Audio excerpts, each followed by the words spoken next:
సరిపోదా శనివారం ఈ మధ్య రిలీజ్ అయిన సినిమాలో హిట్ సినిమా కదా, అందులో ఎస్జే సూర్య గారి వాయిస్ ఈ మధ్య బీభత్సంగా ట్రెండింగ్ అయిపోతుంది. సో ఒక్కసారి అది చెప్పండి. ఎస్జే సూర్య గారు ఆయన మాట్లాడే ఆయన యాక్షన్ కానీ చాలా బాగుంటుంది అనమాట. ఇంతవరకు ఎవరు చేయలే. ఫస్ట్ నేను మిమిక్రీ ఆర్టిస్ట్లో నేను ఫస్ట్ ఇమిటేషన్ చేశాను అనమాట. స్టేజ్ మీద చేస్తుంటే చాలా అవుట్పుట్ చాలా మంది చాలా బాగా రిసీవ్ చేసుకుంటున్నారు. నాకు తెలిసి ఆ డైలాగ్ తోనే అందరూ ఆయన బాగా కనెక్ట్ అయ్యారు. అవును, ఎగ్జాక్ట్ గా ఇప్పుడు అదే ట్రెండింగ్ డైలాగ్ అనే నేను కూడా మిమ్మల్ని చేయమంటున్నాను. అది ఎట్లా అంటే,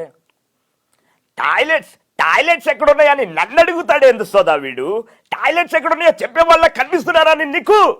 అన్నయ్య సీఎం బారిగేట్ దగ్గరకు వచ్చాడు అన్నయ్య. వెంటనే హిట్ మ్యాన్ వచ్చాడు కాల్చాడు చచ్చాడు, రిపీట్ వచ్చాడు కాల్చాడు చచ్చాడు, రిపీట్ వచ్చాడు కాల్చాడు చచ్చాడు, రిపీట్ మళ్ళీ వస్తాడన్నయ్య, మళ్ళీ కాలుస్తాడన్నయ్య, మళ్ళీ రిపీట్ అన్నయ్య, మళ్ళీ చస్తాడన్నయ్య. కొట్టించుకునే నవ్వుతాడేమింది సుధా వీడు. సో ఈ టైప్ ఆఫ్ లో నేను నవ్వను అనుకున్నాను, బట్ నవ్వడం స్టార్ట్ చేశాను చూసారా.